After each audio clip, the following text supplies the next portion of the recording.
Olá, amigos do nosso Lar Francisco de Assis, meu nome é Felipe e esse é mais um episódio do Estudo do Evangelho Online. Esse projeto lança 2 a 3 vídeos por semana com comentários sobre o livro Evangelho segundo o Espiritismo. E para não perder nenhuma publicação, a gente pede que você se inscreva no nosso canal e acione o sininho para receber uma notificação sempre que um novo vídeo for publicado. Hoje a gente vai concluir o capítulo 6, cujo título é o Cristo Consolador.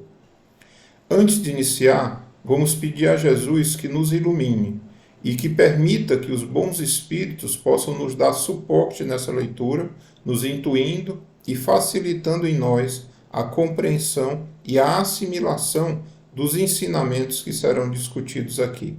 Que Deus nos abençoe. Nesse episódio, vamos tratar do item 8 do capítulo 6, dando continuidade ao tema Advento do Espírito de Verdade, trazido nas Instruções dos Espíritos. Nós vamos comentar uma mensagem do Espírito de Verdade recebida na cidade de Havre, na França, em 1863. Por ser uma mensagem curta, mas cheia de ensinamentos, a gente vai lendo a mensagem e fazendo alguns comentários sobre o trecho lido, dividindo a mensagem em 3 partes para orientar melhor a nossa discussão. E o texto começa dizendo o seguinte: Deus consola os humildes e dá força aos aflitos que a pedem. Seu poder cobre a terra e por toda parte, junto de cada lágrima, ele colocou um bálsamo que consola. Veja que o texto começa falando que Deus consola os humildes. A humildade muitas vezes é mal compreendida por nós. A gente às vezes associa humildade com o desprendimento dos bens materiais, né? ou mesmo a não disponibilidade de bens materiais. Né?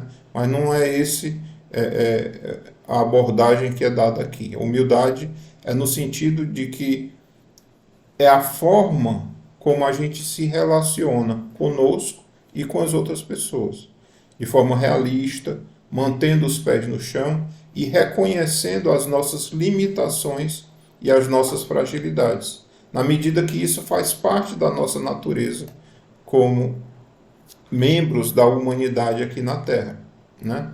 O indivíduo com humildade, ele consegue aceitar que em certos momentos da vida ele vai precisar de ajuda, ele vai precisar de cuidado, e ele é capaz de solicitar e de receber esse cuidado sem se sentir rebaixado ou humilhado, porque ele tem plena consciência da sua realidade como uma pessoa com suas imperfeições e com a necessidade de ter esse suporte, muitas vezes, de outras pessoas. Né?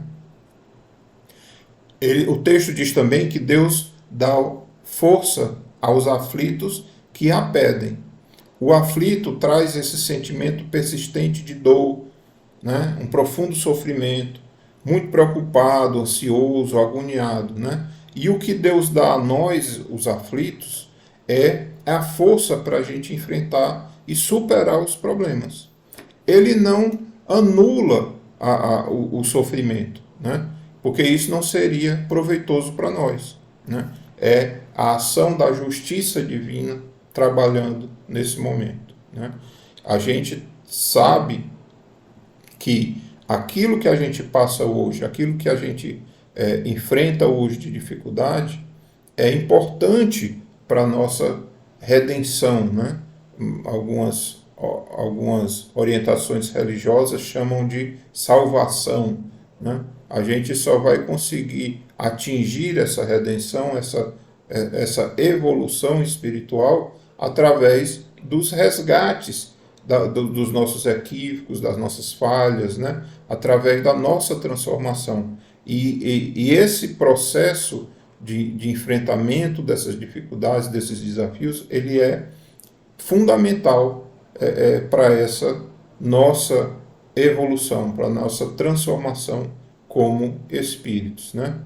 Mas Deus também não quer que a gente sofra indeterminadamente, porque Ele é infinitamente bom e misericordioso, né? Então, Ele nos dá o suporte necessário para que a gente supere as nossas dificuldades, desde que a gente peça. E o que é que significa isso?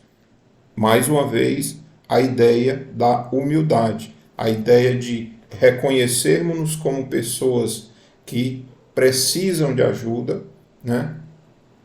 Que nos faz pedir essa ajuda e aceitá-la, né? O oposto disso, o orgulho, né? O egoísmo, faz com que a gente se feche, mantendo assim essa situação de sofrimento, enquanto a gente não conseguir quebrar essa barreira, né? Essa barreira que nos divide, né? Que é esse orgulho, né? Que nos bloqueia, né? O texto continua dizendo o seguinte: a abnegação e o devotamento são uma prece contínua e encerram um ensinamento profundo. A sabedoria humana reside nessas duas palavras. Possam todos os espíritos sofredores compreender essa verdade, em vez de clamarem contra suas dores, contra os sofrimentos morais que neste mundo vos cabem em partilha. Tomais, pois, por divisa essas duas palavras, devotamento e abnegação, e sereis fortes, porque elas resumem todos os deveres que a caridade e a humildade vos impõem. Tá? Então ele fala de abnegação e fala de devotamento. O que é abnegação? É uma ação de desprendimento, é uma ação em que a gente supera as nossas necessidades egoísticas, né, em benefício do outro, em benefício da necessidade do outro. É o que a gente chama de altruísmo, que é o oposto do egoísmo. O egoísmo é quando eu quero tudo para mim, é quando eu me coloco no centro das ações. O altruísmo não. O altruísmo eu me apago um pouco para que o outro possa se destacar nas suas necessidades e eu passo agora a agir em benefício do outro e não mais nas satisfações dos meus desejos individuais, né? E a outra palavra é o devotamento, que é o ato de se devotar, de se dedicar, de se sacrificar por alguma coisa. Então, eu associo esse devotamento, essa dedicação, com a anulação do meu ego, das minhas necessidades pessoais em benefício do outro, né? Em favor do outro, em favor de uma causa, né? Em favor de uma missão. Então eu me anulo os meus desejos egoístas em benefício da necessidade do outro, que serão atendidas pelo meu trabalho, pelo meu devotamento, pelo meu esforço repetitivo nesse processo, né? Então, ele coloca no texto que aí está a solução para os nossos problemas, né? Muitas vezes, a gente já leu isso em outros locais, em que ajudar o próximo é uma forma de estar nos ajudando ao mesmo tempo, né? Talvez a forma mais eficaz de sermos verdadeiramente ajudados. E o texto faz a conclusão dizendo que o sentimento do dever cumprido vos dará repouso ao espírito e resignação. O coração bate melhor, a alma se acalma e o corpo não mais fraqueja. Por isso que o corpo tanto menos forte se sente, quanto mais profundamente é golpeado o espírito.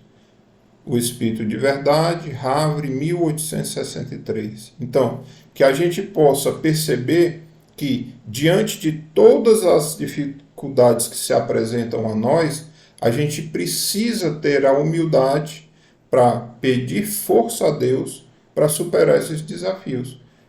Com essa postura de humildade, de nos colocar como pessoas que não são perfeitas, que muitas vezes precisaremos de ajuda, isso já nos abre a receber essa ajuda, né? Enquanto eu me enclausurar no meu orgulho e no meu egoísmo, eu vou bloquear esse acesso a mim, né? Eu vou me fechar nessa situação de dor e de sofrimento. E isso vai se dar por meio da dedicação àqueles que sofrem mais do que nós, da caridade. Pois só o sentimento do dever cumprido, como diz o texto, vai fazer com que a tão desejada paz de espírito possa ser alcançada por nós. Então, que a gente busque nesses ensinamentos a saída, muitas vezes, para esses momentos de dor que a gente necessariamente vai enfrentar ao longo da vida, né? Que a gente permaneça com força em Deus, confiando nele, de que a ajuda nos será fornecida sempre que precisarmos, sempre que nos abrirmos a receber essa ajuda, ela estará disponível para nós. Grande abraço a todos e até a próxima.